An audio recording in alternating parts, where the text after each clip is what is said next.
ನಮಸ್ಕಾರ ಸ್ನೇಹಿತರೆ, ನನ್ನ ಯೂಟ್ಯೂಬ್ ಚಾನಲ್ ವೀಕ್ಷಕರಿಗೆ. ನಾನಿವತ್ತು ವಾಯುವ್ಯ ಕರ್ನಾಟಕ ರಸ್ತೆ ಸಾರಿಗೆ ಸಂಸ್ಥೆಯಲ್ಲಿ ಏನು ನಡೀತಾ ಇದೆ ಚಾಲನಾ ವೃತ್ತಿ ಪರೀಕ್ಷೆ ಚಾಲಕ ಹುದ್ದೆಗೆ ಸಂಬಂಧಪಟ್ಟ ಹಾಗೆ ಹುಮ್ನಾಬಾದ್ ಒಂದು ಟ್ರ್ಯಾಕ್ಗೆ ಸಂಬಂಧಪಟ್ಟ ಹಾಗೆ ಇನ್ನು ಯಾವ್ಯಾವ ಅಭ್ಯರ್ಥಿಗಳು ಹುಮ್ನಾಬಾದ್ ಒಂದು ಟ್ರ್ಯಾಕಲ್ಲಿ ಟೆಸ್ಟಿಗೆ ಹೋಗುವವರಿದ್ದಿರೋ ಅಂಥ ಅಭ್ಯರ್ಥಿಗಳಿಗೆ ಒಂದಷ್ಟು ಮಾಹಿತಿ ಹೇಳೋಕ್ಕೆ ನಾನು ಇಷ್ಟಪಡ್ತಿದ್ದೀನಿ ಸ್ನೇಹಿತರೆ. ಏನಪ್ಪ ಮಾಹಿತಿ ಅಂಥೇಳಿ ನೋಡೋಣ. ನನ್ನ ಚಾನಲ್ಗೆ ಇನ್ನೂ ಯಾರ್ಯಾರು ಹೊಸಬರಿದ್ರಿ ದಯವಿಟ್ಟು ಮರೆಯದೆ ಚಾನಲನ್ನು ಸಬ್ಸ್ಕ್ರೈಬ್ ಮಾಡ್ಕೊಳ್ಳಿ ಅಂತ ಹೇಳ್ತಾ ನೋಡಿ ಸ್ನೇಹಿತರೆ, ಬನ್ನಿ ನೋಡೋಣ ಏನಂತೇಳಿ ಮಾಹಿತಿ. ನೀವಿಲ್ಲಿ ನೋಡ್ಬೋದು ಸ್ನೇಹಿತರೆ. ಯಾರ್ಯಾರ್ದು ಇನ್ನೂ ಡೇಟ್ ಬಂದಿಲ್ವೋ ಅಥವಾ ನೆಕ್ಸ್ಟ್ ಡೇಟ್ ಬರೋದಿದೆಯೋ, ಆಲ್ರೆಡಿ ಡೇಟ್ ಬಂದಿದೆಯೋ, ನೀವಿನ್ನು ಟೆಸ್ಟಿಗೆ ಹೋಗೋರಿದ್ದೀರೋ ಅಂಥ ಅಭ್ಯರ್ಥಿಗಳು ಒಂದು ಸಲ ಇಲ್ಲಿ ಒಂಚೂರು ನೋಡಿಕೊಂಡ್ರೆ ಒಳ್ಳೆಯದು. ನೋಡಿ ಸ್ನೇಹಿತರೆ, ನೀವು ನಿಮ್ಮ ಡೇಟಿಗೆ ನೀವು ಹುಮ್ನಾಬಾದ್ ಒಂದು ಚಾಲನಾ ವೃತ್ತಿ ಪರೀಕ್ಷೆಗೆ ಹೋಗಿದ್ದಾಗ ಅಲ್ಲಿ ಹೋಗಿದ ತಕ್ಷಣ ನಿಮಗಲ್ಲಿ ಏನೇನು ತೊಗೊಂಡು ಹೋಗಬೇಕು ಅಂಥೇಳಿ ಫಸ್ಟ್ ನೋಡೋಣ. ಟೆಸ್ಟಿಗೆ ಹೋಗಬೇಕಾದ್ರೆ ನೀವು ಏನೇನು ತೊಗೊಂಡು ಹೋಗ್ಬೇಕಂತೇಳಿ ನೋಡಿ ಸ್ನೇಹಿತರಲ್ಲಿ ಏನು ಬೇಕು ಅಂತೇಳಿ ನಾನು ತೋರಿಸ್ತೀನಿ ನಿಮಗೆ. ನೋಡ್ಬೋದು ಸ್ನೇಹಿತರೆ, ಚಾಲನಾ ವೃತ್ತಿ ಪರೀಕ್ಷೆಗೆ ಹಾಜರಾಗುವ ಅಭ್ಯರ್ಥಿಗಳು ಈ ಕೆಳಕಂಡ ದಾಖಲೆಗಳನ್ನು ತರಬೇಕು. ನೋಡಿ ಇಲ್ಲಿ ಏನೇನು ತೊಗೊಂಡು ಬರ್ಬೇಕಂತೇಳಿ ಅವರು ಹೇಳಿದ್ದಾರೆ. ಫಸ್ಟು ಕರೆಪತ್ರ, ನೀವೇನು ಚಾಲನಾ ವೃತ್ತಿ ಪರೀಕ್ಷೆಗೆ ಹೋಗ್ತಿರೋ ಯಾವ ಡೇಟಿಗೆ ಅಂಥೇಳಿ. ಕೆಲವೊಬ್ಬರು ಏನೋ ಮುಂಚೆ ಡೇಟ್ ಅನೌನ್ಸ್ ಆಗಿ ಆಮೇಲೆ ತಿರ್ಗಿ ಮತ್ತು ಡೇಟ್ಗಳು ಚೇಂಜ್ ಆಗಿದ್ದಾವೆ. ಅಂಥ ಅಭ್ಯರ್ಥಿಗಳು ಕೂಡ ಮತ್ತೊಂದು ಸಲ ಕರೆಪತ್ರ ಡೌನ್ಲೋಡ್ ಮಾಡ್ಕೊಂಡು ನೋಡಿ. ನಿಮ್ಮ ಡೇಟ್ ಚೇಂಜ್ ಆಗ್ಬೋದು, ಮುಂಚೆದು ಕೂಡ ಇರ್ಬೋದು. ಬೇಕಾಗಿರೋದಲ್ಲಿಗೆ ಫಸ್ಟು ಒಂದು ಕರೆಪತ್ರ. ಎರಡನೇದು ಮೂಲ ದಾಖಲಾತಿ ಪರಿಶೀಲನಾ ಪಟ್ಟಿ ಅಂತ ಹೇಳಿದರೆ ಇದು ಎಲ್ಲಿ ಹುಬ್ಳಿಯಲ್ಲೇನು ವೆರಿಫಿಕೇಷನ್ಗೆ ಹೋಗಿದ್ದಾರೋ ಆ ಒಂದು ಡಾಕ್ಯುಮೆಂಟ್ಸ್ ಬೇಕಂತ ಹೇಳ್ತಾರೆ. ಅದನ್ನು ಅಲ್ಲಿ ಗಣನೆಗೆ ತಗೊಳ್ಳಲ್ಲ. ಜಸ್ಟ್ ಅವ್ರಿಗೆ ಕೇಳೋದಲ್ಲಿ ಕರೆಪತ್ರ ಒಂದು, ಚಾಲ್ತಿಯಲ್ಲಿರುವ ಲೈಸೆನ್ಸ್ ಒಂದು, ಜೊತೆಗೆ ಆಧಾರ್ ಕಾರ್ಡ್ ಮೂಲ ಪ್ರತಿ, ಜೊತೆಗೆ ಆಧಾರ್ ಕಾರ್ಡ್, ಇವು ಮೂರು ಮಾತ್ರ ಕಂಪಲ್ಸರಿ ಕೇಳ್ತವ್ರೆ. ಕರೆಪತ್ರ, ಚಾಲ್ತಿಯಲ್ಲಿರುವ ಲೈಸೆನ್ಸ್, ಜೊತೆಗೆ ಆಧಾರ್ ಕಾರ್ಡ್ ಮೂಲ ಪ್ರತಿ. ಈ ಮೂರು ಮಾತ್ರ ನೀವು ಕಂಪಲ್ಸರಿ ಒರಿಜಿನಲ್ಲೇ ತೊಗೊಂಡು ಹೋಗ್ಬೇಕು. ಜೆರಾಕ್ಸ್ ಏನು ಅವ್ರಿಗೆ ಬೇಕಾಗಿಲ್ಲ, ಜಸ್ಟ್ ಒರಿಜಿನಲ್ ನೋಡಿ ನಿಮಗೆ ಅಲ್ಲಿ ಒಳಗೆ ಎಂಟ್ರಿ ಕೊಡ್ತಾರೆ ಸ್ನೇಹಿತರೆ. ನೆಕ್ಸ್ಟ್ ಬಂದು ನೀವು ಚಾಲನಾ ವೃತ್ತಿ ತರಬೇತಿ ಒಂದು ಸೆಂಟ್ರ್ ಒಳಗಡೆ ಹೋಗಬೇಕಾದ್ರೆ ನೀವು ಬೆಳಗ್ಗೆ ಒಂದು 7 ಗಂಟೆಗೆ ಅಥವಾ 7:15 ಒಳಗಡೆ ಹೋಗ್ತೀರಂತಂದರೆ ನೀವು ಹೋಗಬೇಕಾದ್ರೆ ನೀವು ಟಿಫನ್ ಎಲ್ಲ ಸರಿಯಾಗಿ ಟಿಫನ್ ಮಾಡಿಕೊಂಡು ಒಳಗಡೆ ಹೋಗಿ. ಯಾಕಂದರೆ ಕೆಲವೊಂದು ಟೈಮಲ್ಲಿ ಲೇಟು ಆಗ್ಬೋದು. ಅಂಥ ಸಂದರ್ಭದಲ್ಲಿ ಇನ್ನೂ ಒಂದು ಟ್ರ್ಯಾಕ್ ಮಾತ್ರ ಉಳಿದಿದೆ, ಅದನ್ನು ಹೊಡ್ಕೊಂಡು ಹೋಗೋಣ ಅಂತ ಉಳ್ಕೊಂಡು ಆಮೇಲೆ ಹೊಟ್ಟೆ ಹಸಿವೆಯಾಗಿ ತಲೆ ಸುಸ್ತು ಬಂದು ತಲೆನೋವಾಗಿ ಈ ಥರ ಏನೇನೋ ಬೇರೆ ಬೇರೆ ಒಂದು ತೊಂದರೆಗಳು ಸ್ಟಾರ್ಟ್ ಆಗುವ ಸಂದರ್ಭ ಇರುತ್ತೆ. ಆದ್ದರಿಂದ ನಿಮ್ಗೆ ಎಷ್ಟಾಗುತ್ತೋ ಅಷ್ಟು ಟಿಫನ್, ಹೊಟ್ಟೆ ತುಂಬ ಟಿಫನ್ ತಿನ್ಕೊಂಡು ಊಟ ತಿನ್ಕೊಂಡು ಒಳಗಡೆ ಹೋಗೋದು ಒಳ್ಳೆಯದು. ಎರಡನೇದು ಬಂದು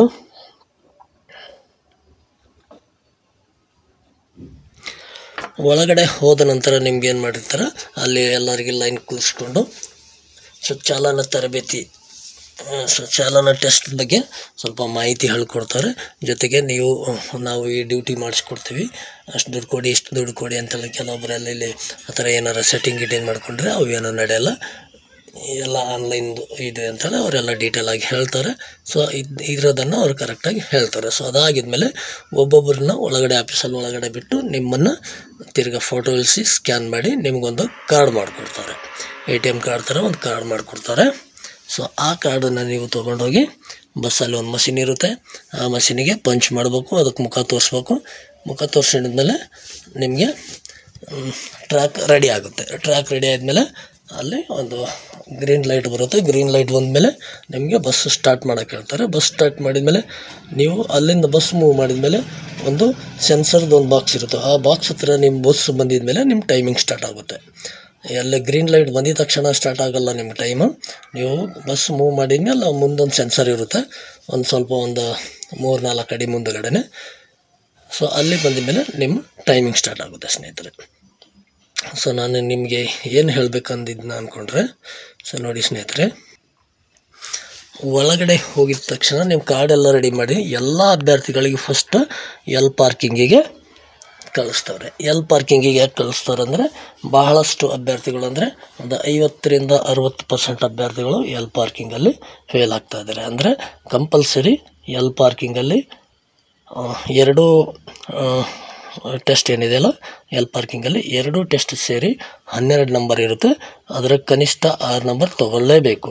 ಸೊ 6 ನಂಬರ್ ತೊಗೊಂಡಿದ್ದವರಿಗೆ ಅಪ್ಗೆ ಕಳಿಸ್ತಾರೆ.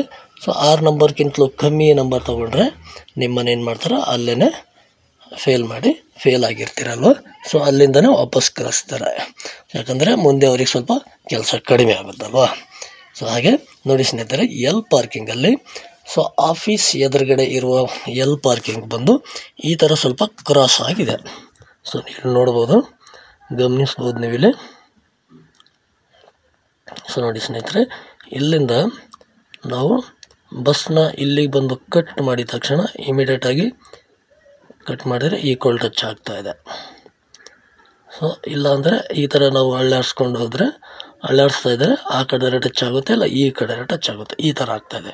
ಸೊ ಅದರಿಂದ ನೀವು ಏನು ಮಾಡಬೇಕು ಅಂದರೆ ಈ ಆಫೀಸ್ ಎದುರುಗಡೆ ಇರುವ ಒಂದು ಟ್ರ್ಯಾಕಲ್ಲಿ ನೀವುಗಳು ಸೊ ಗಾಡಿನ ಫುಲ್ ಲಾಂಗ್ ಈ ಥರ ತಗೊಂಡು ಇಲ್ಲಿ ಕಟ್ ಮಾಡಿ. ಈ ಥರ ಕ್ರಾಸ್ ಇದೆಯಲ್ವ, ಅದಕ್ಕೋಸ್ಕರ ನೀವು ಈ ಥರ ಲಾಂಗ್ ತೊಗೊಂಡು ಕಟ್ ಮಾಡಿಕೊಂಡ್ರೆ ಏನಾಗುತ್ತೆ, ನಿಮಗೆ ಕರೆಕ್ಟಾಗಿ ಗಾಡಿ ಟ್ರ್ಯಾಕಲ್ಲಿ ಬರುತ್ತೆ, ಕರೆಕ್ಟಾಗಿ ನಂಬರ್ ಸಿಗುತ್ತೆ. ನೀವು ಅಷ್ಟು ದೂರ ಕಟ್ಟಾಗಲ್ಲ ಅಂತೇಳಿ ನೀವು ಇಲ್ಲೇನಾದರೂ ಕಟ್ ಮಾಡಿದರೆ ಇಲ್ಲಿ ಕೋಲ್ ಟಚ್ ಆಗುತ್ತೆ. ಆವಾಗ ನೀವೇನು ಮಾಡ್ತೀರಾ, ಗಾಡಿ ಮುಂದೆ ತೊಗೊಂಡು ಮತ್ತೆ ಹಿಂದೆ ತೊಗೊಂಡು ಮಾಡೋದ್ರಲ್ಲಿ ಟೈಮ್ ಔಟ್ ಆಗುತ್ತೆ ಸ್ನೇಹಿತರೆ. ಸೊ ಅದರಿಂದ ನೀವು ಫಸ್ಟಲ್ಲೇ ನೀವು ಏನು ಮಾಡಿರಿ ಅಂದರೆ ಗಾಡಿನ ಈ ಥರ ಫುಲ್ಲು ಲಾಂಗ್ ಕಟ್ಟಿಂಗ್ ತೊಗೊಂಡು ಈ ಥರ ಹಾಕ್ಕೊಳ್ಳಿ. ಯಾಕಂದರೆ ಈ ಟ್ರ್ಯಾಕು ಕ್ರಾಸ್ ಆಗಿ ಇದೆ, ನೋಡೋಕ್ಕೆ ಸ್ಟ್ರೈಟಾಗಿ ಕಾಣುತ್ತೆ. ಗಾಡಿಯಲ್ಲಿ ಕುಂತರೆ ಗಾಡಿ ಓಡಿಸ್ಬೇಕಾದ್ರೆ ಗೊತ್ತಾಗುತ್ತೆ ಫುಲ್ ಕ್ರಾಸ್ ಇದೆ ಅಂತೇಳಿ. ಸೊ ಒಂದಾಯಿತು. ಇನ್ನೊಂದು ಟ್ರ್ಯಾಕ್ ಬಂದು ಎಲ್ ಪಾರ್ಕಿಂಗಲ್ಲಿ 2 ಟ್ರ್ಯಾಕ್ ಸಪ್ರೇಟ್ ಇದೆ. ಸೊ ಅದು ಕರೆಕ್ಟಾಗಿದೆ, ಅದರಲ್ಲೇ ನೀಟಾಗಿ ನೋಡಿಕೊಂಡು ನಿಧಾನಕ್ಕೆ ಹೊಡೀರಿ ಸ್ನೇಹಿತರೆ. ಸೊ ನೆಕ್ಸ್ಟ್ ಇದರಲ್ಲಿ ಪಾಸ್ ಆಗಿದ್ಮೇಲೆ ಅಂದರೆ ಇವೆರಡು ಟ್ರ್ಯಾಕ್ ಸೇರಿ ಮಿನಿಮಮ್ 6 ನಂಬರ್ ತೊಗೊಂಡ್ರೆ ಪಾಸ್ ಆದಂಗೆ ಎಲ್ ಪಾರ್ಕಿಂಗು. ಸೊ ಆವಾಗ ಅಪ್ಪಿಗೆ ಕಳಿಸ್ತಾರೆ. ಅಪ್ಪಿಗೆ ಕಳಿಸಿದ್ಮೇಲೆ ನೀವು ಏನು ಮಾಡಬೇಕು ಅಂದರೆ ಅಪ್ಪಿಗೆ ಕಳಿಸ್ತಾರೆ. ಅಪ್ಪಲ್ಲಿ ಹೋಗಿದ್ಮೇಲೆ ನಿಮಗೆ ಅಪ್ಪಲ್ಲಿ ಗಾಡಿ ಕೊಟ್ಟಿದ ತಕ್ಷಣ ನೀವು ಗಾಡಿಯಲ್ಲಿ ಕೂತಿದ ಮೇಲೆ ವ್ಯಾಕಮನ್ನು ಫುಲ್ಲಾಗಿ ಏರಿಸ್ಕೊಳ್ಳಿ. ಮಿನಿಮಮ್ 6 ಇರಲೇಬೇಕು. 6 ಇದ್ದರೆ ಗಾಡಿ ಕರೆಕ್ಟಾಗಿ ಮೂವ್ ಆಗುತ್ತೆ, ಕರೆಕ್ಟಾಗಿ ಬ್ರೇಕ್ ಸಿಗುತ್ತೆ. ಸೊ ನೀವು ಏನು ಮಾಡಬೇಕು ಅಂದರೆ ಒಂದು 8ರ ಮೇಲೆ ಇರುವ ಹಾಗೆ ವ್ಯಾಕಮನ್ನು ಫುಲ್ ಮಾಡ್ಕೊಳ್ಳಿ. ನಿಮಗಲ್ಲಿ ಯಾವುದೇ ಟೈಮ್ ಇರಲ್ಲ. ನೀವು ಕಾರ್ಡ್ ಪಂಚ್ ಮಾಡಿ ಅಲ್ಲಿ ಮುಖ ತೋರಿಸಿ ಕಾರ್ಡ್ ಪಂಚ್ ಮಾಡಿದ ತಕ್ಷಣ ನಿಮಗೆಲ್ಲ ಗ್ರೀನ್ ಸಿಗ್ನಲ್ ಬರುತ್ತೆ, ಗಾಡಿ ಹೋಗು ಅಂತ ಹೇಳ್ತಾರೆ. ನೀವು ಹೋಗು ಅಂದರೆ ಏನು ಹೋಗ್ಬೇಕಂತೇನಿಲ್ಲ, ವ್ಯಾಕಮ್ ಪೂರಾ ಫುಲ್ ಮಾಡಿಕೊಂಡು ಆಮೇಲೆ ಸ್ವಲ್ಪ ಗಾಡಿ ಮುಂದೆ ಮೂವ್ ಮಾಡಿದ್ಮೇಲೆ ಅಲ್ಲಿ ಜೀಬ್ರಾ ಕ್ರಾಸ್ ಇರುತ್ತೆ, ಅಲ್ಲಿ ಬಂದಮೇಲೆ ಗಾಡಿ ನಿಲ್ಲಿಸ್ತಾರೆ. ಗಾಡಿ ನಿಲ್ಲಿಸಿದ ಮೇಲೆ ಗಾಡಿ ಆಫ್ ಮಾಡಿಸ್ತಾರೆ, ಆಮೇಲೆ ನ್ಯೂಟ್ರಲ್ ಮಾಡಿಸ್ತಾರೆ. ನ್ಯೂಟ್ರಲ್ ಆಗಿದ್ಮೇಲೆ ತಿರ್ಗಾ ನಿಮಗೆ ಒಂದೆರಡು 3-4 ಸೆಕೆಂಡ್ ಆಗಿದ್ಮೇಲೆ ತಿರ್ಗಾ ಗಾಡಿ ಸ್ಟಾರ್ಟ್ ಮಾಡಿಕೊಂಡು ಹೋಗು ಅಂತ ಹೇಳ್ತಾರೆ. ಸೊ ಆವಾಗ ನಾವೇನು ಮಾಡ್ತೀವಿ, ಕ್ಲಚ್ ಹಿಡಿದು ಬ್ರೇಕ್ ಹಿಡ್ಕೊಂಡೇ ಇದ್ದಿರ್ತೀವಿ. ಯಾರು ದಯವಿಟ್ಟು ಹ್ಯಾಂಡ್ ಬ್ರೇಕ್ ಯೂಸ್ ಮಾಡಬೇಡಿ. ಹ್ಯಾಂಡ್ ಬ್ರೇಕ್ ಯೂಸ್ ಮಾಡಿದ್ರೆ ಎಲ್ಲ ವ್ಯಾಕಮ್ ಪೂರ ಡೌನ್ ಆಗುತ್ತೆ. ಸೊ ಅದರಿಂದ ಓನ್ಲಿ ಬ್ರೇಕ್ ಹಿಡ್ಕೊಂಡಿರ್ರಿ. ಸೊ ತಿರ್ಗಿ ನೆಕ್ಸ್ಟು ಗಾಡಿ ಸ್ಟಾರ್ಟ್ ಮಾಡಿದ್ಮೇಲೆ ಕ್ಲಚ್ ಹೊಡೆದು ಗೇರ್ ಹಾಕಕ್ಕೆ ಹೋಗ್ತೀರಾ. ಆವಾಗ ಸ್ವಲ್ಪ ಯಾವುದೋ ಒಂದು ಮನಸ್ಸಿನಲ್ಲಿ ದುಗುಡ ಇರುತ್ತೆ, ಏನಾಗುತ್ತೆ ಅಂತ ಭಯ. ಸೊ ಆ ಥರ ನಿಮಗೆ ಗೇರ್ ಹಾಕ್ಲಕ್ಕೆ ಹೋಗಿದಾಗ ಏನಾಗುತ್ತೆ, ಆ ಅಪ್ಪಲ್ಲಿ ಕರೆಕ್ಟಾಗಿ ಆ ಗಾಡಿಗೆ ಗೇರು ಸಿಗ್ತಾಯಿಲ್ಲ. ಸೊ ಅದರಿಂದ ನೀವೇನು ಮಾಡಬೇಕು ಅಂದರೆ ಯಾವುದೇ ಗೇರ್ ಹಾಕಿದ್ರೂ ಗೇರ್ ಕರೆಕ್ಟಾಗಿ ಸಿಗ್ತಾಯಿಲ್ಲ. ಯಾವುದೋ ತಳ್ಳಕ್ಕೆ ಹೋಗಿದಾಗ 3ನೇ ಗೇರು 4ನೇ ಗೇರು ಬಿದ್ದಿರುತ್ತೆ. ಸೊ 3ನೇ ಗೇರು 4ನೇ ಗೇರಲ್ಲಿ ಗಾಡಿ ಬಿಡಬೇಕಾದ್ರೆ ಗಾಡಿ ಮುಂದಕ್ಕೆ ಹೋಗೋಲ್ಲ.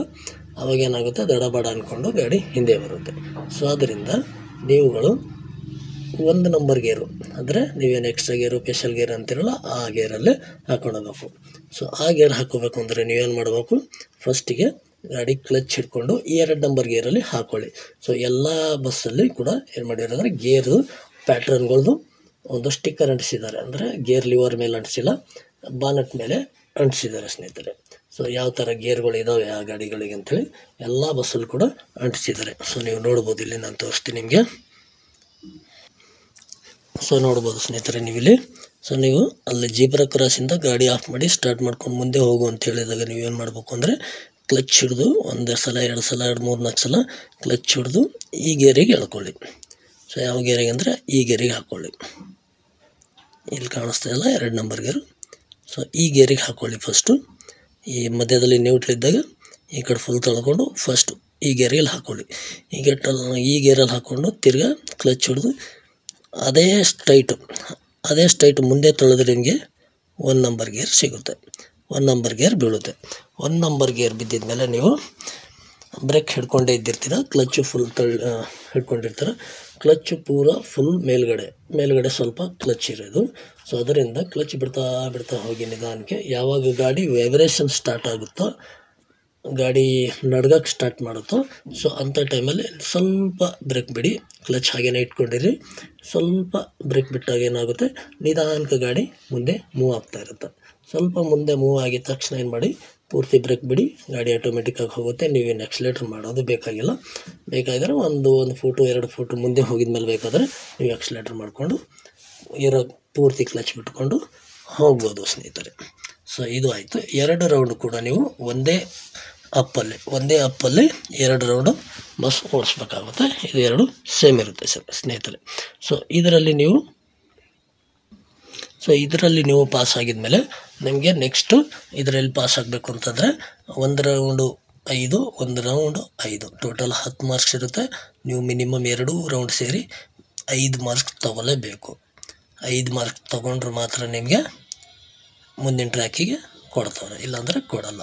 ಸೊ ಇಲ್ಲಾಂದರೆ ಇಲ್ಲಿಂದನೇ ನಿಮಗೆ ಫೇಲ್ ಅಂತೇಳಿ ವಾಪಸ್ ಕಳಿಸ್ತಾರೆ ಸ್ನೇಹಿತರೆ. ಸೊ ಇಲ್ಲಿಂದ ನೀವು ಪಾಸ್ ಆಗಿದ ತಕ್ಷಣ ನಿಮ್ಗೆ ಏನು ಮಾಡ್ತಾರೆ ಅಂದರೆ ನೆಕ್ಸ್ಟು ಎಸ್ ಕಳಿಸ್ತಾರೆ ಸ್ನೇಹಿತರೆ, ಎಸ್ ಟ್ರ್ಯಾಕಿಗೆ. ಸೊ ಎಸ್ ಟ್ರ್ಯಾಕಲ್ಲಿ ನೋಡೋದಾದರೆ ಸ್ನೇಹಿತರೆ, ಫಸ್ಟ್ ನೀವು ಗಾಡಿ ಹತ್ತಿದ ತಕ್ಷಣ ಎಸ್ ಕೂಡ 2 ರೌಂಡು ಒಂದೇ ಎಸ್ಸಲ್ಲಿ 2 ರೌಂಡ್ ಹೊಡಿಬೇಕಾಗುತ್ತೆ. ಗಾಡಿ ಕೂತ್ಕೊಂಡು ಹತ್ತಿದ ತಕ್ಷಣ ಸೊ ಈ ಎಸ್ ಬಂದು ಒಂಥರ ಜಡ್ ಥರ ಇದೆ. ಜಡ್ ಥರ ಅಂದರೆ ನೀವು ಈ ಥರ ಹೋಗ್ತೀರಾ. ಈ ಒಂದು ಪೊಸಿಷನಲ್ಲಿ ಫುಲ್ ಕಟಿಂಗ್ ಇರುತ್ತೆ. ಆಮೇಲೆ ಈ ಒಂದು ಪೊಸಿಷನಲ್ಲಿ ಫುಲ್ ಕಟಿಂಗ್ ಇರುತ್ತೆ. ಇನ್ನು ಮಿಕ್ಕಿದ್ದು ಕೋಲ್ ಬಿಟ್ಟು ಆರಾಮಾಗಿ ಅರ್ಧ ಅಡಿ ಗ್ಯಾಪಲ್ಲಿ ನೀವು ಹೋದ್ರೆ ನಡೆಯುತ್ತೆ. ಈ ಒಂದು ಕಟಿಂಗ್ ಜಾಗದಾಗ ಒಂದು 4 ಇಂಚು 5 ಇಂಚು ಗ್ಯಾಪಲ್ಲಿ ನೀವು ಗಾಡಿ ಕಟಿಂಗ್ ಮಾಡ್ಕೋಬೋದು ಸ್ನೇಹಿತರೆ. ಜೊತೆಗೆ ನೀವು ಗಾಡಿಯಲ್ಲಿ ಕೂತು ಫಸ್ಟಿಗೆ ನೀವು ಮಿರರ್ ನೋಡ್ಕೊಂಡು ಹೊಡಿಬೇಕಾಗುತ್ತೆ, ಲೆಫ್ಟ್ ಸೈಡ್ ಮಿರರ್ ನೋಡಿಕೊಂಡು. ಸೊ ಆ ಒಂದು ಪೊಸಿಷನಲ್ಲಿ ನಿಮ್ಗೆ ಏನಾಗುತ್ತೆ ಅಂದರೆ ಲೆಫ್ಟ್ ಸೈಡ್ ಮಿರರು ಶೇಕ್ ಆಗುತ್ತೆ, ವೈಬ್ರೇಷನ್ ಥರ ಆಗುತ್ತೆ. ಅಂದರೆ ನಿಮಗೆ ಕೋಲ್ಗಳೆಲ್ಲ ಡಬಲ್ ಥರ ಕಾಣ್ತವೆ. ನೋಡಿ, ಈ ಮಾರ್ಕ್ ಮಾಡಿದಿಲ್ಲ, ಈ ಒಂದು ಮಿರರು ವೈಬ್ರೇಷನ್ ಆಗುತ್ತೆ. ವೈಬ್ರೇಷನ್ ಆಗಿ ನಿಮ್ಗೇನಾಗುತ್ತೆ, ಕೋಲೆಲ್ಲ ಡಬಲ್ ಥರ ಕಾಣುತ್ತೆ. ಸೊ ನೀವು ಅಂಥ ಸಂದರ್ಭದಲ್ಲಿ ಏನು ಮಾಡಬೇಕು ಅಂತಂದರೆ ಲೈಟಾಗಿ ಕ್ಲಚ್ ಹಿಡ್ಕೊಂಡು ಸ್ವಲ್ಪ ಎಕ್ಸಲೇಟ್ರ್ ಮಾಡ್ತಾ ಹೋದ್ರೆ ಗುರ್ಗುರ್ ಅಂತ ಲೈಟಾಗಿ ಎಕ್ಸಲೇಟ್ರ್ ಮಾಡ್ತಾ ಹೋದರೆ ಗಾಡಿ ಅಷ್ಟೊಂದು ಸ್ಪೀಡು ಹೋಗಲ್ಲ. ನಿಮ್ಗೆ ನೀಟಾಗಿ ಕೋಲು ಕಾಣುತ್ತೆ. ಯಾಕಂದ್ರೆ ಸ್ವಲ್ಪ ಒಂದು 10 ಸೆಕೆಂಡ್ 12 ಸೆಕೆಂಡಲ್ಲಿ ನಿಮಗೆ ಲೆಫ್ಟ್ ಸೈಡ್ ಮಿರರ್ ನೋಡೋದನ್ನು ಮುಗಿದೋಗುತ್ತೆ. ಆವಾಗ ತಿರ್ಗಿ ನೀವು ರೈಟ್ ಸೈಡಿಗೆ ನೋಡ್ಕೊಂಡು ಹೋಗಬೇಕಾಗುತ್ತೆ. ಸೊ ಈ ಒಂದು ಇದು ಯೂಸ್ ಮಾಡಿಕೊಂಡ್ರೆ ನಿಮಗೆ ಲೆಫ್ಟ್ ಸೈಡಲ್ಲಿ ವೈಬ್ರೇಷನ್ ಆಗೋದನ್ನು ತಡಿಬೋದು ಸ್ನೇಹಿತರೆ. ಸೊ ನೆಕ್ಸ್ಟ್ ಬಂದು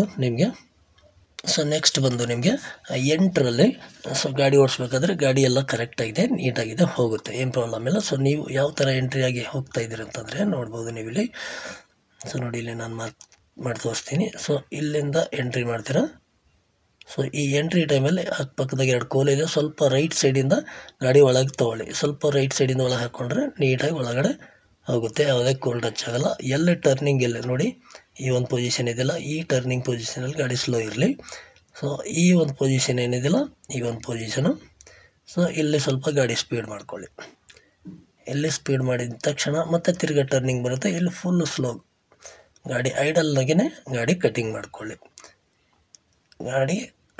ಕಟಿಂಗ್ ಮಾಡ್ಕೊಳ್ಳಿ. ನೀವೇನಾದ್ರು ಟೈಮ್ ಕವರ್ ಆಗಲ್ದು ಅಂತೇಳಿ ಏನಾದ್ರು ಸ್ಪೀಡ್ ಮಾಡಿ ಸ್ವಲ್ಪ ಎಳೆದಾಡಿದ್ರೆ ಇಲ್ಲಿ ಕೋಲ್ಗಳು ಜಾಸ್ತಿ ಬೀಳ್ತಾ ಇದೆ. ನೋಡಿ, ಇಲ್ಲಿ ಮಾರ್ಕ್ ಮಾಡಿದ್ದೀನಿ ನೋಡಿ, ಇಲ್ಲಿ ಕೋಲ್ಗಳು ಜಾಸ್ತಿ ಬೀಳ್ತಾ ಇದೆ. ಸೊ ಅದಕ್ಕೋಸ್ಕರ ಇಲ್ಲಿ ನೀಟಾಗಿ ನೀವು ಗಾಡಿ ಐಡಲ್ನಾಗೆ ಎಕ್ಸಲೇಟ್ರ್ ಮಾಡ್ಲಾರ್ದಂಗೆ ಕಟಿಂಗ್ ಮಾಡಿಕೊಂಡು ನಿಧಾನಕ್ಕೆ ಆರಾಮಾಗಿ ಬಂದು ಈ ಕಡೆಯಿಂದ ಎಕ್ಸಿಟ್ ಆಗ್ಬೋದು ಸ್ನೇಹಿತರೆ, ಈ ಕಡೆ. ಸೊ ಇದರಲ್ಲಿ ಕೂಡ 2 ರೌಂಡ್ ನೀವು ಸೇಮ್ ಇರುತ್ತೆ. 2 ರೌಂಡ್ ಹೊಡಿಬೇಕಾಗುತ್ತೆ ಸ್ನೇಹಿತರೆ. ಇದಾದಮೇಲೆ ನಿಮಗೆ ಸಿಗ್ನಲ್ ಇರುತ್ತೆ ಸ್ನೇಹಿತರೆ. ನಿಮಗೆ ಸಿಗ್ನಲ್ ಇರುತ್ತೆ. ನಿಮಗೆ ಸಿಗ್ನಲಲ್ಲಿ ನೀವು ಹೋಗಿ ಕಾರ್ಡ್ ಪಂಚ್ ಮಾಡಿದ ತಕ್ಷಣ ನಿಮಗೇನಾಗುತ್ತೆ ಅಂದರೆ ಒಂದು ಸಿಂಬಲ್ ಬರುತ್ತೆ. ಯಾವುದಾದ್ರೂ ಒಂದು ಸಿಂಬಲ್ ಬಂದು 4 ಆನ್ಸರ್ ಇರ್ತವೆ. 4ರಲ್ಲಿ ನೀವು ಈ 4 ಆನ್ಸರ್ ಓದ್ಕೊಂಡು ಯಾವ್ದು ಕರೆಕ್ಟ್ ಇರುತ್ತೆ ಅದ್ರ ಮೇಲೆ ನೀವು ಈ ಥರ ಟಚ್ ಮಾಡಬೇಕಾಗುತ್ತೆ. ಟಚ್ ಮಾಡಿದ ಮೇಲೆ ಕೆಳಗಡೆ ಒಂದು ಆರೋ ಮಾರ್ಕ್ ಇರುತ್ತೆ. ಈ ಥರ ಒಂದು ಆರೋ ಮಾರ್ಕ್ ಇರುತ್ತೆ. ಆ ಆರೋ ಮಾರ್ಕ್ ಮೇಲೆ ಟಚ್ ಮಾಡಿದರೆ ನಿಮಗೆ ನೆಕ್ಸ್ಟ್ ಸಿಗ್ನಲ್ ಬರುತ್ತೆ. ಸೊ ನಿಮಗೆ ಈ ಒಂದು ಸಿಗ್ನಲ್ ಕ್ಲಿಯರ್ ಮಾಡೋಕ್ಕೆ ನಿಮಗೆ 30 ಸೆಕೆಂಡ್ ಟೈಮ್ ಇರುತ್ತೆ. ಹೀಗೆ 1 signal, 2 signal, 3 signal, 4 signal total ಯಾವುದು ಬರುತ್ತೆ ಅಂಥೇಳಿ. ಸೊ ಅದಕ್ಕೆ 4 ಆನ್ಸರ್ ಇರ್ತವೆ. ಟಚ್ ಮಾಡಬೇಕು. ಈ 4 ಸಿಗ್ನಲ್ಗೆ ನಿಮಗೆ 30 ಸೆಕೆಂಡ್ ಅಂದರೆ 2 ನಿಮಿಷ ಟೈಮ್ ಆಯಿತು. ಸೊ 2 ನಿಮಿಷ ನಿಮಗೇನಂದರೆ 1 ರೌಂಡು ಮುಗಿಯುತ್ತೆ ಸಿಗ್ನಲ್ ಟೆಸ್ಟು. ಅದಾಗಿದ್ಮೇಲೆ ಮತ್ತೆ ನೆಕ್ಸ್ಟ್ ಮತ್ತೊಂದು ಸಲ ಕಾರ್ಡ್ ಪಂಚ್ ಮಾಡಿ ಮತ್ತೆ ತಿರ್ಗಿ 4 ಸಿಗ್ನಲ್ ಬರುತ್ತೆ. 4 ಸಿಗ್ನಲ್ಗೆ ನೀವು ಆರಾಮಾಗಿ ಫಸ್ಟ್ ನೀಟಾಗಿ ಓದ್ಕೊಂಡು ಫಸ್ಟ್ನೇದು ನೋಡ್ಕೊಳ್ಳಿ, ಅದು ಕರೆಕ್ಟ್ ಇಲ್ಲ ನಿಮಗೆ ಗೊತ್ತಿದೆ. 2ನೇದು ನೋಡ್ಕೊಳ್ಳಿ, ಕರೆಕ್ಟ್ ಇಲ್ಲ, ಅದು ಗೊತ್ತಿದೆ. ಸೊ 3ನೇದು ನೋಡ್ಕೊಳ್ಳಿ, ಅದೂ ಕರೆಕ್ಟ್ ಇಲ್ಲ ಆನ್ಸರು. 3 ಆನ್ಸರ್ ಕರೆಕ್ಟ್ ಇಲ್ಲ ಅಂಥೇಳಿ ನಿಮ್ಗೆ ಕನ್ಫರ್ಮ್ ಆಗಿದೆ. ಬಟ್ 4ನೇ ಆನ್ಸರು ಅದು ಬೇರೆ ಏನೋ ಕೊಟ್ಟಿದ್ದಾರೆ, ಅದು ನಿಮಗೆ ಅರ್ಥ ಆಗ್ತಾಯಿಲ್ಲ. ಬಟ್ 3 ಮಾತ್ರ ಅರ್ಥ ಆಗಿದೆ. ಸೊ 4ನೇದು ನಿಮ್ಗೆ ಅರ್ಥ ಆಗ್ತಾಯಿಲ್ಲ ಅಂದರೆ ಅದು ಅದರದ್ದೇ ಆನ್ಸರ್ ಕರೆಕ್ಟಾಗಿರುತ್ತೆ. ಸೊ ಅದು ಆ ಥರ ನೋಡಿಕೊಂಡು ನೀವು ಒಂಥರ ಗೊತ್ತಾಗಿಲ್ಲ ಅಂದರೆ ಆ ಥರ ಗೆಸ್ ಮಾಡಿಕೊಂಡು ನೀವು ಆನ್ಸರ್ ಮಾಡ್ಬೋದು ಸ್ನೇಹಿತರೆ. ಸೊ ಮುಂದುವರಿದು ದಿನಾಲು ಒಂದು 40ರಿಂದ 50 ಜನ ಅಭ್ಯರ್ಥಿಗಳು ಪಾರ್ಕಿಂಗಲ್ಲಿ ಫೇಲಾಗಿ ಹೋಗ್ತಿರೋದರಿಂದ ಒಂದು 30ರಿಂದ 35 ಜನ ಅಭ್ಯರ್ಥಿಗಳು ಮಾತ್ರ ಪಾಸ್ ಆಗ್ತಾಯಿದ್ದಾರೆ. ಸೊ ಅಂದರೆ ಒಂದು 15ರಿಂದ 20 ಜನ ಒಂದು 40ರಿಂದ 45 ಅಂಕಗಳು ಬರ್ತಾಯಿದ್ದಾರೆ. 45 ಮೇಲೆ ಒಂದು 10ರಿಂದ 12 ಜನ 45 ಮೇಲೆ ಬರ್ತಾಯಿದ್ದಾರೆ ಸ್ನೇಹಿತರೆ. ಸೊ ಇದು ಎಲ್ಲ ನೋಡಬೇಕಾದ್ರೆ ಭಾಳಷ್ಟು ಅಭ್ಯರ್ಥಿಗಳು ಇಲ್ಲಿರೋದರಿಂದ ಹೆಚ್ಚು ಕಡಿಮೆ ಎಲ್ಲ ಕ್ಯಾಟಗರಿಗಳಿಗೆ ಒಂದು 45 ಮೇಲೆ ಎಸ್ ಟಿಗೆ ಒಂದು 42, 43ಕ್ಕೆ ನಿಂದಿರ್ಬೋದು. ಸೊ ಎಸ್ಸಿಗೆ, ಆಮೇಲೆ ಸೆಕೆಂಡ್ ಬಿಗೆ ಒಂದು ಹೆಚ್ಚು ಕಡಿಮೆ ಒಂದು 43, 44 ಬರ್ಬೋದು. ಮಿಕ್ಕಿದೆಲ್ಲ ಕ್ಯಾಟಗರಿಗಳಿಗೆ 45, 46ಕ್ಕೆ ನಿಂದಿರ್ಬೋದು ಸ್ನೇಹಿತರೆ. ಇದ್ರದ್ದು ಯಾವುದೇ ಡಾಟಾ ಸಿಗ್ತಾಯಿಲ್ಲ, ಇಲ್ಲಾಂದರೆ ಇದ್ರದ್ದು ಒಂದು ಕಟ್ ಆಫ್ ನಿಮಗೆ ಹೇಳ್ತಿದ್ದೆ ನಾನು. ಸೊ ಅಂದಾಜು ಪ್ರಕಾರ ಎಲ್ಲ ಕ್ಯಾಟಗರಿಗೆ 45 ಮೇಲೆ ನಿಂದಿರೋ ಸಂಭವ ಇದೆ. ಸೆಕೆಂಡ್ ಡೇ ಮತ್ತು SC ಒಂದು ಪ್ರವರ್ಗಕ್ಕೆ 42, 43ಕ್ಕೆ ನಿಲ್ಬೋದು ಸ್ನೇಹಿತರೆ. ಇದಾದ ನಂತರ ಸೊ ನೀವಿಲ್ಲಿ ಟ್ರ್ಯಾಕ್ ಹೊಡಿಬೇಕಾದ್ರೆ ಏನಾದರೂ ನಿಮಗೆ 6 ಗಂಟೆಯಿಂದ 7 ಗಂಟೆ ಏನಾದರೂ ಟೈಮ್ ಆಯಿತು, ಕೋಲ್ ಏನಾದ್ರು ಕಾಣಿಸ್ಲಿಲ್ಲ ಅಂತಂದರೆ ನೀವು ತಕ್ಷಣಕ್ಕೆ ಅಲ್ಲಿದ್ದ ಅಧಿಕಾರಿಗಳಿಗೆ ತಿಳಿಸಿ, ನನಗೆ ಕೋಲ್ಗಳು ಕಾಣಿಸ್ತಾ ಇಲ್ಲ, ಡ್ರೈವಿಂಗ್ ಮಾಡೋಕ್ಕೆ ಇವಾಗ ಕಷ್ಟ ಆಗ್ತಾಯಿದೆ. ಸೊ ಅದರಿಂದ ನಾನು ನಾಳೆ ಟ್ರ್ಯಾಕನ್ನು ಕ್ಲಿಯರ್ ಮಾಡ್ತೀನಿ ಅಂತ ಅವ್ರಿಗೆ ಹೇಳಿಬಿಟ್ಟು ಇದು ಮಾಡಿ. ಇಲ್ಲಾಂದರೆ ಅವ್ರು ಬೇಗ ಮುಗಿಸ್ಬೇಕು ಅಂತ, ಸೊ ನಿಮ್ಮ ಟ್ರ್ಯಾಕನ್ನು ಬೇಗ ಮುಗಿಸ್ಬೇಕು ಅಂಥೇಳಿ ಅವರು ಯಾವುದಾದ್ರೂ ಒಂದು ಇದು ಮಾಡ್ತಿರ್ತಾರೆ. ಇಲ್ಲ ನಾನು ಟ್ರ್ಯಾಕ್ ಕಾಣಿಸ್ತಾ ಇಲ್ಲ, ನಾನು ಬೆಳಗ್ಗೆ ಹೊಡಿತೀನಿ ಅಂಥೇಳಿ ಇದು ಮಾಡಿ. ಯಾಕಂದರೆ ನೀವು ಮತ್ತೆ ತಿರ್ಗಿ ಅಲ್ಲಿ ಏನಾದರೂ ಸೈನ್ ಮಾಡಿ ನೀವು ಮಾರ್ಕ್ಸ್ ಕಾರ್ಡ್ ತೊಗೊಂಡ್ರೆ ನಿಮಗೆ ಅಲ್ಲಿ ನೆಕ್ಸ್ಟ್ ಏನು ಮಾಡೋಕ್ಕೆ ಆಪ್ಷನ್ ಇರಲ್ಲ ಸ್ನೇಹಿತರೆ. ಇದಾದಮೇಲೆ 40+ ಅಂಕ ಯಾವ್ಯಾವ ಅಭ್ಯರ್ಥಿಗಳು ತೊಗೊಂಡಿರೋ ಸೊ ನಿಮಗೆ 90 ಡೇಸ್ಗೆ ಡ್ಯೂಟಿ ಕೊಡ್ತಾರೆ. ಸೊ 90 ಡೇಸ್ ಡ್ಯೂಟಿ ನಿಮಗೆ ಹೋಗೋರಿಗೆ ಯಾರಾದರೂ ಹೋಗೋರು ಇದ್ದರೆ, ಇಂಟ್ರೆಸ್ಟ್ ಇದ್ದರೆ ಸೊ ನೀವು ಹೋಗ್ಬೋದು. ಇಲ್ಲ ಅಂತಂದರೆ ನೀವು ಕೊನೆಗೆ ಲಿಸ್ಟ್ ಆಗಿದ್ಮೇಲೆ ಲಾಸ್ಟ್ ಕೂಡ ಡ್ಯೂಟಿಗೆ ಹೋಗ್ಬೋದು ಸ್ನೇಹಿತರೆ. ಸೊ ಇಷ್ಟಾಗಿತ್ತು ಸ್ನೇಹಿತರೆ ಇವತ್ತಿನ ಒಂದು ಈ ಮಾಹಿತಿ. ಸೊ ನನ್ನ ಚಾನಲ್ ಯಾರ್ಯಾರು ಹೊಸಬರಿದ್ದೀರಿ ದಯವಿಟ್ಟು ಸಬ್ಸ್ಕ್ರೈಬ್ ಮಾಡ್ಕೊಳ್ಳಿ. ಮಾಹಿತಿ ಇಷ್ಟ ಆದರೆ ಒಂದು ಲೈಕ್ ಮಾಡಿ, ಜೊತೆಗೆ ನಿಮ್ಮ ಸ್ನೇಹಿತರಿಗೂ ಶೇರ್ ಮಾಡಿ ಅಂತ ಹೇಳುತ್ತಾ ಮತ್ತೆ ಸಿಗೋಣ ಮುಂದಿನ ವಿಡಿಯೋದಲ್ಲಿ. ಸೊ ನಿಮ್ಮ ಅನಿಸಿಕೆ ಅಭಿಪ್ರಾಯಗಳಿದ್ದರೆ ಖಂಡಿತವಾಗ್ಲೂ ಕೇಳ್ಬೋದು ಸ್ನೇಹಿತರೆ.